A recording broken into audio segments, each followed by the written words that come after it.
In this video, I'm going to show you how to replace or flip the blades on the Ryobi P611 planer. First step is going to be to remove the dust basket here, then to remove the guide here. You can just do that by unscrewing the screw, like that. And then you can also remove the battery here, make sure it doesn't go on accidentally. Now the cool thing about this planer is that it actually includes a little tool to remove the blade. It's this one right here. You can see it marked. You just pull it right out, and then you have the wrench. Now this here is the blade that we're going to remove. There are two of them. So I spin it here. Here's the other one. Now they recommend replacing both of them at the same time. I'm just going to do the one on video here for you. First thing you're going to do is go ahead and remove these 3 screws here, or bolts, and you're just going to turn them counterclockwise to loosen them up. Alright, once those are loosened, we can go ahead and remove the blade out of here. Be careful with your fingers, it is kind of sharp. Sometimes what might help is taking a flathead screwdriver, and you can kind of just slip it in here, and then you should be able to push it out. Now you're going to have to pull this little flap back here to let it out. It's just on a spring.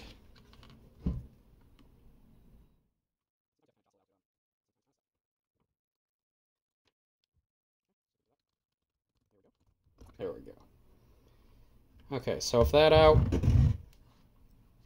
now we have the blade here in the little holder. Now this little piece here is the actual blade. The rest of it is just what holds the blade in. So we need to remove the actual blade from the holder. So you can try to push it out like this. You can take the screwdriver and try to push it out. Sometimes you're not able to get it out.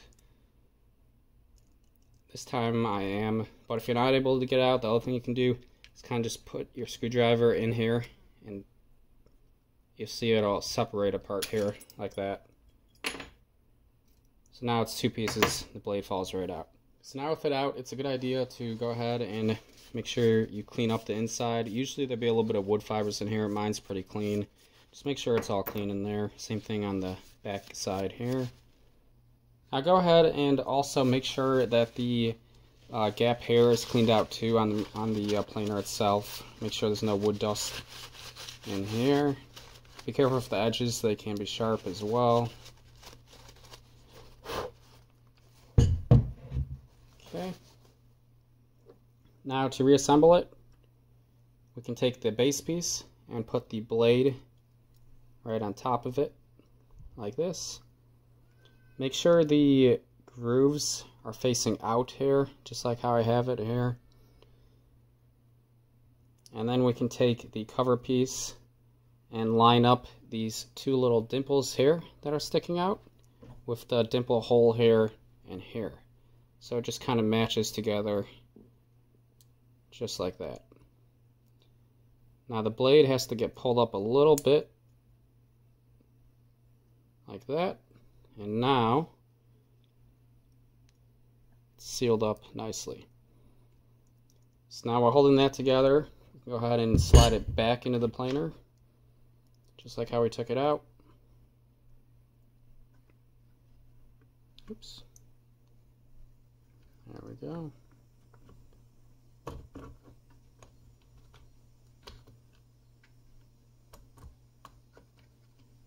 Okay.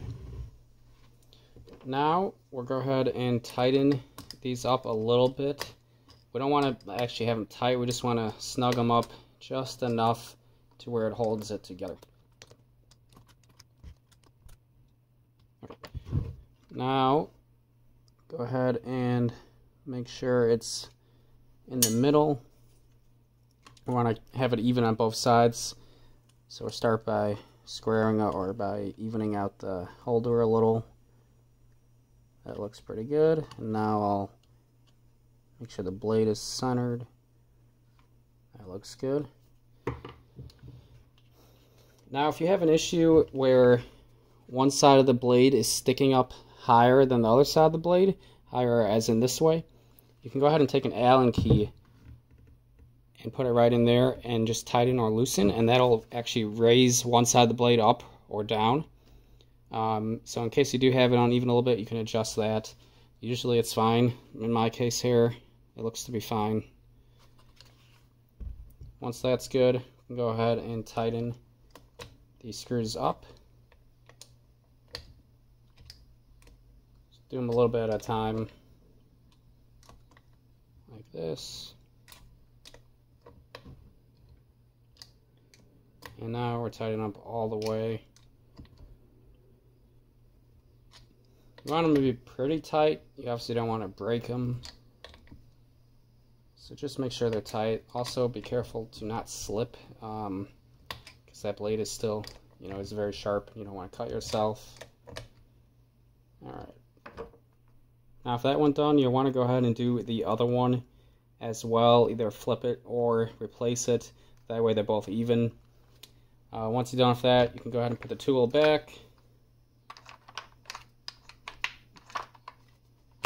And then just reassemble everything back to how you had it before. If this video helped you, I'd really appreciate it if you could give it a like. That way it can help more people as well. I'll also be in the comments below, and I can answer any questions you have. I'll do my best to answer as many people as possible. And then I'll also leave a few links in the description below with links to the replacement blades on Amazon and maybe a couple on Home Depot as well. They are pretty universal, so you can just pick whichever one suits your needs best. So I'm hoping this video helped you out, and good luck with your planing project.